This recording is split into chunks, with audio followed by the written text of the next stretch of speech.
Mazda has been doing great for quite some time now, and with their latest cars, they've definitely shown that they have the potential to become even greater. However, with the 2024 Mazda CX-90, Mazda has definitely tipped the scale on this one. This is a car that is simply out of this world. It's the true definition of a modern SUV.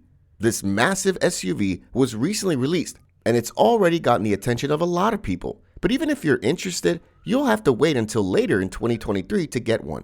But what does the 2024 Mazda CX-90 bring to the table? Let's find out, shall we?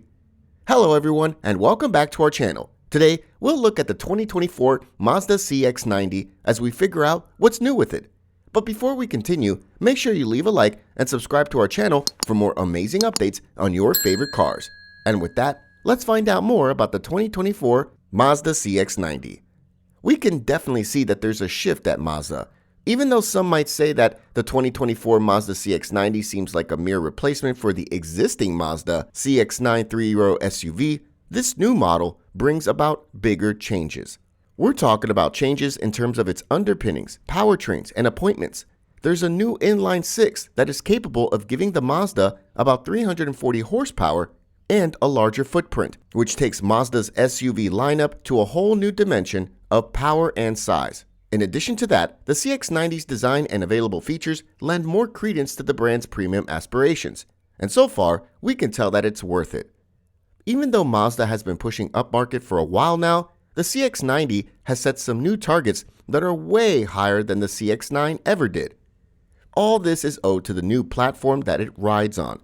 The CX-90 has introduced Mazda's new longitudinal engine architecture, which the company refers to as large platform. This platform is being introduced for the first time in the American market. It supports a new range of electrified powertrains. Among these powertrains is a turbocharged 3.3-liter inline-six that can produce about 340 horsepower and 369 pound-feet of torque. This powertrain also comes with a 48-volt hybrid system.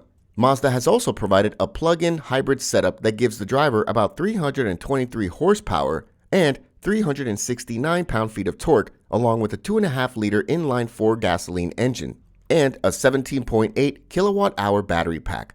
One thing that Mazda has done with this new generation of SUVs is make all-wheel drive standard.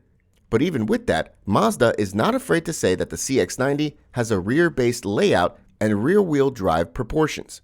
In addition, both powertrains come with a new 8-speed automatic that is both standard and unconventional in that it swaps out a torque converter for a multi-plate wet clutch setup. This is an arrangement that AMG popularly uses, so you can imagine what you're getting here. Another thing with these new powertrains, both the inline-six and the PHEV, is that the electric motor is placed between the engine and the transmission. However, the plug-in hybrid has a more powerful electric motor, and its battery pack can give you somewhere between 20 and 30 miles of electric range. But even with that, Mazda has not yet released detailed specs concerning this, so we can only hope for the better. The way Mazda has combined the mechanical components makes it sound more like a BMW X5 than a Toyota Highlander. This is exactly what Mazda was going for with the CX-90. It makes a clear difference between this model and Mazda's older SUVs. This is the same for the Mazda CX-70, which will also come shortly after the CX-90 using the same platform.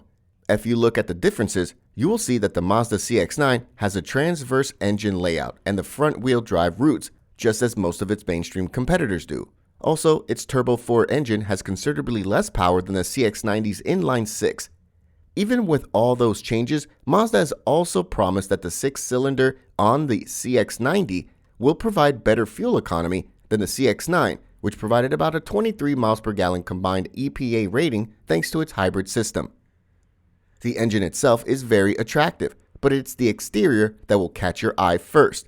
Thanks to this new platform, even the look of the CX-90 has changed. It's not like other Mazda SUVs. The dash-to-axle ratio, which is just the amount of bodywork between the front axle and the dashboard, is commonly viewed as a differentiating characteristic for luxury cars. This may sound like a subtle change, and Mazda has done an excellent job of styling their vehicles to look like their humble transverse engine layouts. However, you'll soon realize as you look at the CX-90's long hood, it has a new stance that suggests something that is a lot more elegant and upscale. Right from the grille, the detailing on the CX-90 is a bit different than any of Mazda's current models. The wheel designs are now up to 21 inches on the top model, and the chrome trim on the lower body adds to the luxurious vibe. The top trim, which we can only assume will be called Signature because Mazda has not yet released any details on the pricing and packages, will come with a body-colored trim around the wheel wells. As for the lower models, they will have black plastic cladding. In addition to the incredible style of the new CX-90, Mazda has added a few new colors, including rhodium white and a special new hue that they call Artisan Red. And with that, it's safe to assume that the latter will be an extra cost option, just like Mazda's recent Soul Red. At this point, we can all agree that the Mazda CX-90 is a game changer. The powertrains are amazing, and the exterior is classy. But does this classiness extend to the interior? It's a fact that the CX-90 is longer and broader than the CX-9. This means it has a more spacious interior that perfectly fits all three rows. For the CX-90, Mazda will offer 3 different seating configurations with space for either 6, 7, or 8 passengers. In some of the models, the extra width gives it enough space to hold 3 people on the third row. The second row will then come either as a 3-person bench, as 2 individual captain's chairs with a pass-through in the middle, or as captain's chairs with a fixed console between them. Passengers in the third row of the CX-90 will have enough space compared to the CX-9. However, the roof is still high, which means that adult passengers riding back there will still have their knees in their chests. In addition, there seems to be a bit more cargo space behind the third row than before, and the rearmost seats fold flat into the floor to expand the cargo area. Mazda has made sure to give this spacious SUV some luxury-grade finishes. This is even more evident in the top trim model.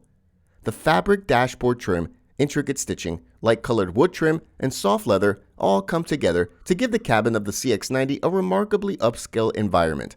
However, this doesn't go for all the trims of the CX-90. This is because the lesser PHEV model is not that rich. However, it still has nice leather upholstery and carbon fiber look trim on the center console. This is all the information that is known about the 2024 Mazda CX-90. However, we are still waiting for more details, especially on pricing, some of the other features, and trim levels. If we were to estimate that the Mazda prices are just like the other SUVs, then we can assume that it will be in the low $40,000 range to start. However, we can expect the CX-90 to offer real value as well. It's expected to go on sale in the US in the spring of 2023, and the top models will definitely be approaching $60,000. The CX-90 seems to slowly walk the middle ground between transverse engine offerings such as the Acura MDX and Infiniti QX60, and longitudinal engine players such as the BMW X5 and Mercedes GLE. We look forward to learning more about the CX-90 and seeing how it handles. But one thing we can tell you is that this new generation of Mazda is going to tip the scales. What do you think of the 2024 Mazda CX-90? Feel free to share your thoughts in the comment section below. Also, before you go, make sure you leave a like and subscribe to our channel for more amazing updates on your favorite cars. Thanks for watching, and I'll see you in the next one.